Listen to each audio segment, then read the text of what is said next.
uns an der ICT-Skills. Wir haben nämlich einen Gast aus Irland, den Damien O'Sullivan. Der hat nicht nur einen coolen Namen, er hat auch eine Mission als CEO von der ECDL Foundation oder ECDL, wie wir das bei uns kennen. Und zwar kann man ja solche ECDL-Zertifikate machen, um seine IT-Skills quasi zertifizieren zu lassen. Und über diese Zertifikate und über die Mission von dem ECDL, von dieser ECDL Foundation, über die rede ich jetzt mit dem Damien O'Sullivan. Damien O'Sullivan, welcome to Switzerland. Hello. Hello, thank you very much. This ECDL certificates, could you compare it with a driver's license for a computer? Yes, the concept started on that basis, the idea that everybody should have a license to allow them to use a computer. Ultimately, it's a license that says you have a high level of competence in the use of common day-to-day and workplace technology. So it means you can have a certificate for your computer knowledge. What's kind of the mission of the ECDL Foundation? What's the goal of having these certificates? Our mission is about empowering people through technology by ensuring that they have a high level of competence in the use. More and more this technology is used in the workplace, and ECDL allows an individual to develop their own skill and prove to their employer that they have the competence required in the workplace. Me personally, I work a lot with computer, but I don't have any ECDL certificate. So would you consider that I should gain one? Why would it help me? Well, I think it allows you to enhance your skill set. It will fill in gaps. You know, many people feel that they are competent in the use of different technologies and applications, but very often there are knowledge gaps. There are areas that they are less competent in. But the value of certification is allowing you to demonstrate independently that you are as competent as you believe you are. What competence are we talking about? Can you make maybe an example of one of the certificates, what I could prove, what I can do with computers? Our program is modular. We have up to 20 different modules covering essential skills in the use of PC technology, online tools and services, then the common applications that you will find in the workplace in terms of word processing, spreadsheets, the use of presentation software, some more newer modules in the area of online collaboration, IT security, image making, working with websites, across the whole range of activities where people use technology. So why are better ICT skills so important for the productivity of the workers nowadays? What's the important thing about it? I think what we find now is more and more industries are adopting technology. Across Europe, governments are agreeing that nearly 90% of jobs require basic computer skills. Technology is fundamental to any job. And to be effective in the workplace, you need to have the skills to maximize the opportunity of the technology. Surveys performed by your foundation, they found out that there is a so-called digital natives fallacy, which means that there is a difference between digital lifestyle skills and workforce, digital workforce skills.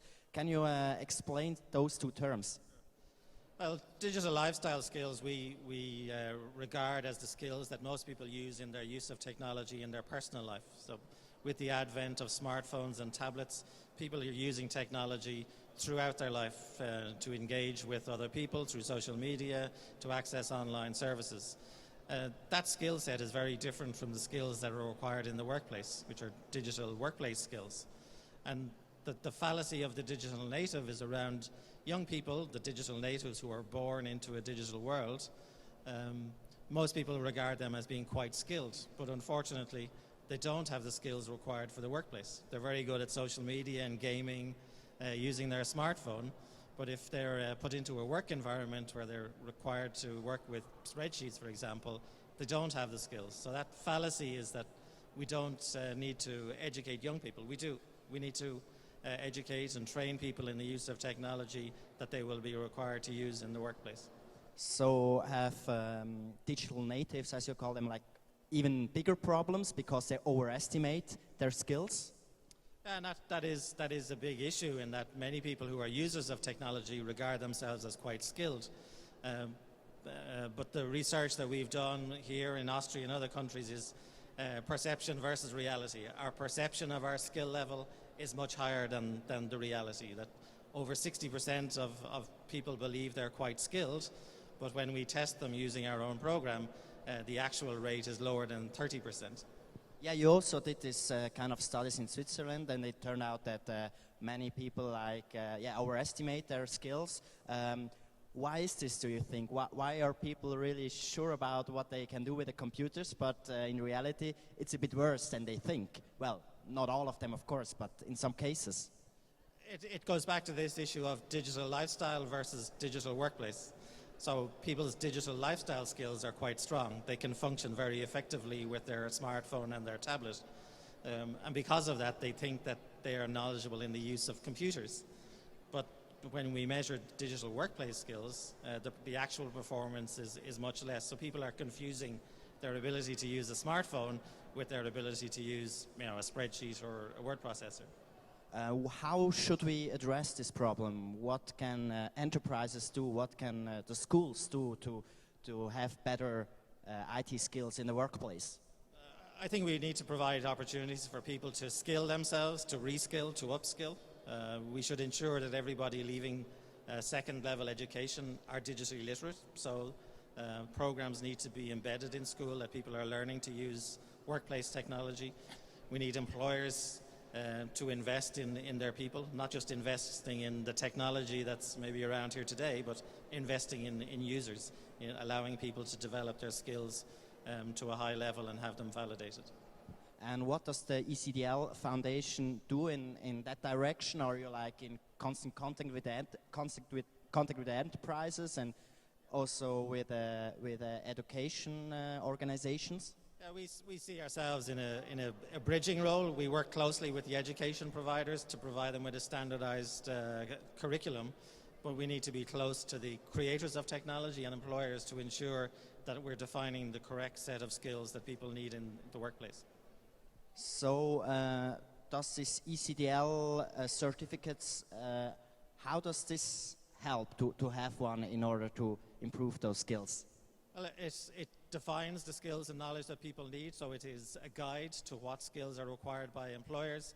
It allows you to validate those skills and prove through the certificate that you have those skills. And because it's internationally, it's recognized all over Europe and internationally. Nearly 15 million people already have ECDL, and that's growing every year. The program is offered in over 100 countries. So if you achieve ECDL in Switzerland, that certificate will be recognized in Ireland, in the UK, in Singapore, in Australia, throughout the world effectively. Do you think you have better chances if you apply for a job, if you have those skills on your CV? A recent report from the United Nations proves that people with high level of skills have better job prospects, are more employable and achieve higher levels of salary. So in a Swiss context, the person with ECDL has a better opportunity than a person without. What are the biggest challenges in the, maybe say, in next 10 years for the ECDL Foundation and also for the workplace changing, like for the working force? I think that the main challenge is to keep pace with technology. It's rapidly changing, and more industries are becoming more and more digital, more reliant on digital. So the challenge for us is to keep pace with how technology is being adopted and ensure that we provide opportunities for people to develop the right set of skills for the future. Thanks a lot, Damien O'Sullivan, CEO of the ECDL Foundation. Und wer den Herr und seine Ansichten noch ein bisschen genauer sich da vertiefen will, kann nachher ins Au Premier gehen. Das ist gerade das Restaurant da über, da hinten. Dort gibt es noch einen spannenden Vortrag von ihm zu hören. Und der Vortrag, der ist öffentlich. Da können also alle, die gerne wollen, dort hergehen. Und an dieser Stelle da gibt es später noch ein Quiz mit den Lernenden aus der IT-Branche, wo man herausfordern kann, schlag den Lernenden. Das ist unser nächster Programmpunkt. Thanks a lot, Damien O'Sullivan. Thanks to you.